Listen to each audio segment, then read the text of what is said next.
On ne peut pas dire que les échanges avec le Bénin sont interdits, que le Niger ne veut aucun échange avec le Bénin et demander que les bateaux pour le Niger viennent accoster dans nos eaux. Nous n'avons pas de conditions.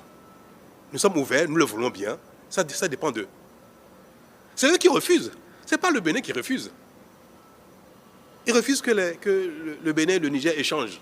Ils refusent que les camions traversent le Bénin. Ils refusent que le port de Cotonou serve le Niger. Ils refusent, moi je le veux bien. Donc je considère qu'ils refusent ici que la plateforme de Sémé serve le Niger. Le Niger ne nous a pas saisis officiellement d'une raison particulière pour laquelle ils ont gardé leurs frontières fermées.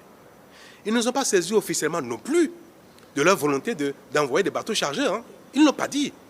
Ce sont des entreprises chinoises qui nous informent des intentions des autorités nigériennes. Et même cette formule n'est pas convenable. Les États ne changent pas entre eux via des prestataires privés. Non, nous sommes ouverts, nous attendons.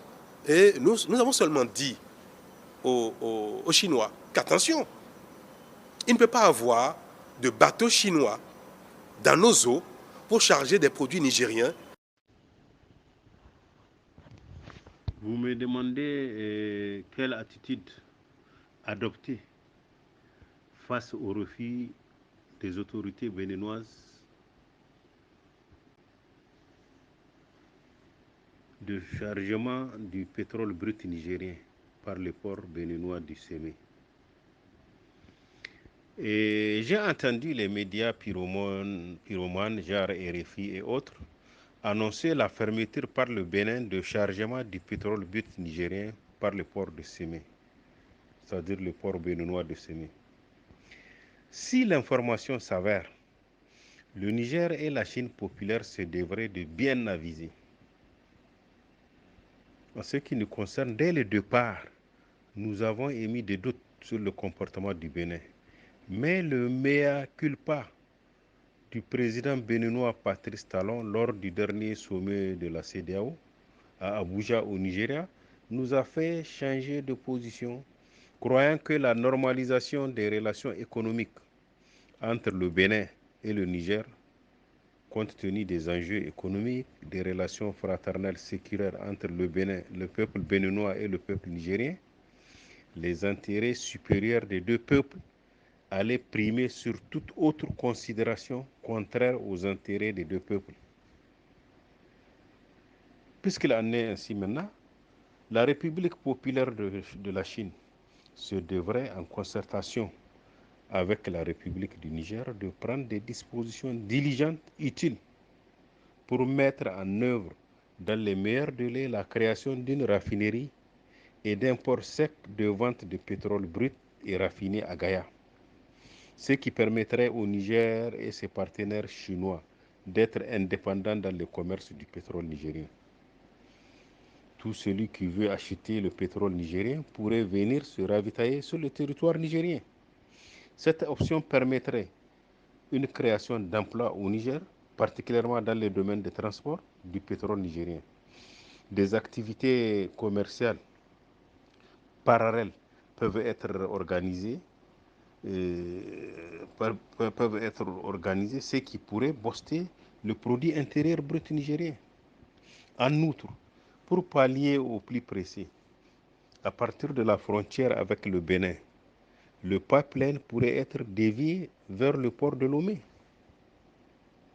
Nous disons la vigilance doit être de mise. Le Niger pourrait demander à titre exceptionnel aux Chinois ou aux Russes de bien vouloir installer une base militaire entre la frontière du Bénin et le Niger, compte tenu de la menace sérieuse de l'installation d'une base française au Bénin pour nuire aux intérêts du Niger. Les actes pris par le Bénin sembleraient confirmer que certaines puissances mondiales chercheraient à saboter l'économie du Niger à partir de la République sœur du Bénin.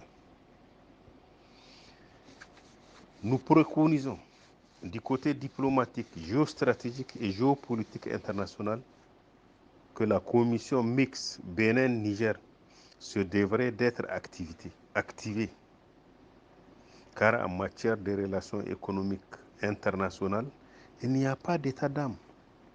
Les intérêts supérieurs des peuples souverains priment sur toute autre considération. Du côté de l'Union économique monétaire ouest-africaine, UEMOA, et de la Banque centrale des États de l'Afrique de l'Ouest, la BCEAO, une grande prudence est plus que nécessaire. Nous disons attention au rachat des titres publics sans intermination de l'État du Niger, des entreprises publiques, privées, des banques primaires et particulières. Notre pays, il fait face aux hostilités de l'OTAN et de certains pays de l'Union européenne. Tous les coups seront permis. Il faut qu'on soit vigilant. Une extrême vigilance est nécessaire. Le Niger se devrait de faire appel à ses fils, administrateurs, diplomates, cadres géostratégiens, géopoliticiens de talent pour faire face efficacement aux grands défis qui l'assaillent. Les alliés stratégiques du Niger, la Chine et la Fédération de la Russie se devraient de jouer leur partition dans ce bras de fer qui se dessine entre l'Alliance des États du Sahel et l'OTAN, car c'est de cela qu'il s'agit réellement quand on analyse bien la situation.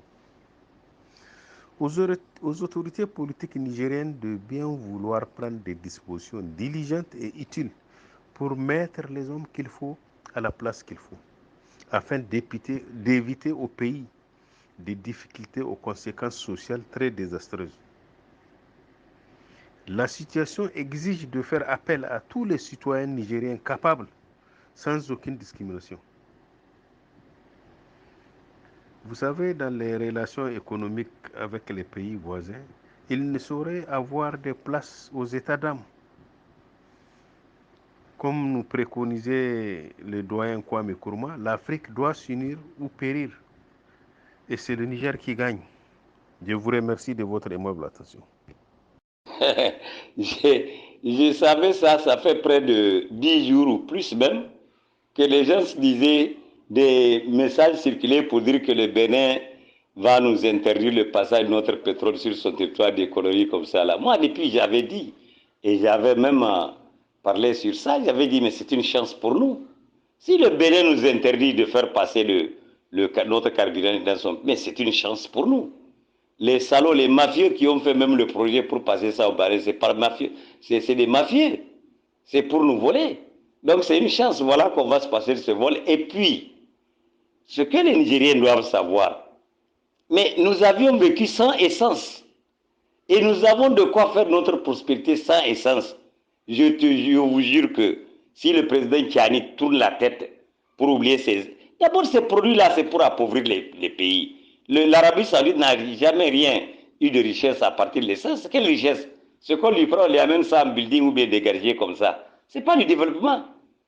Notre terre là, mais c'est la plus grande richesse. C'est 1 milliard de fois plus riche que le pétrole, que ce qu'il y a sous le sol.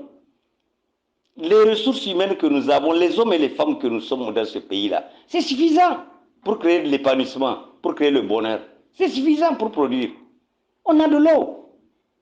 C'est suffisant. Mais encore pour le pétrole, si on refuse de passer par le Bénin, il y a d'autres pays et preneurs. Il y a d'autres voies. Quand on nous a dit de ne pas passer par son port, nos produits rentrent par d'autres ports. Et puis, même si notre pétrole ne quitte pas le Niger, mais il y a des acheteurs qui viendront acheter ça de par le monde. On n'a pas besoin de faire... et puis, dans tous les cas, notre pétrole pour notre espace là, Niger, Burkina et Mali, bientôt le Sénégal certainement, mais notre pétrole ça nous suffit. S'ils ont aussi le pétrole, mais c'est bon. On n'a pas besoin réellement même de sortir notre pétrole pour avoir de l'argent avec ce pétrole-là. Les acheteurs viendront payer. Ceux qui veulent trouveront les moyens pour venir payer. Où est le problème? Donc le Bénin ne nous rend que service. Talon, je ne dis pas le Bénin, ne nous rend que service. Ça nous rend service, il nous oblige à compter sur nous-mêmes. Il nous oblige à prospérer par nous-mêmes. Mais où est le problème? Vraiment, il n'y a aucun problème dans cette affaire-là. Au contraire, c'est une chance pour nous. Ça nous permettra de prospecter chez nous ce que nous ferons pour faire notre développement, notre expansion économique, c'est tout. Nous n'avons pas besoin réellement d'un passage pour le Bénin pour ce pétrole. Et RFI raconte ça. En même temps, il rajoute à l'élément une affaire de ces fillettes-là de maman, la fille de Inda et de, c'est pas de Bazoum, mais la fille de Issoufou Mahamadou, qui représentent les voix de leurs parents. Parce que les enfants à maman sont comme ça, puis ce sont les mamans qui nous ont gérés. Alors donc, elles représentent la voix de leurs parents pour exposer leurs affaires qui ne nous regardent pas. Tout juste, les RFI utilisent ça. Pour RFI, c'est un moyen de nous divertir, de nous diviser. En quoi RFI peut nous divertir avec cette histoire de petites fillettes qui ne savent même pas ce qu'elles veulent, qui ont grandi dans des conditions même très malheureuses, qui mènent une vie même très malheureuse. Mais où est le problème? Comment le truc, le RFI va nous divertir, la France va nous divertir. Si le Bénin dit notre pétrole ne passe pas là-bas, mais on fera passer ça ailleurs. Où est le problème? L'igname du Bénin, comment? On peut produire ça ici. Et réveillez-vous tout simplement et sachez que vous avez tout. Faites sortir les chaînes de dépendance qui sont dans nos têtes. Faisons sortir ces chaînes-là. C'est tout. Nous n'avons pas besoin vraiment de quelqu'un pour vivre. Et pourquoi Dieu nous a donné cet espace-là, nous a implantés ici? C'est pour prospérer dessus. Et nous pouvons.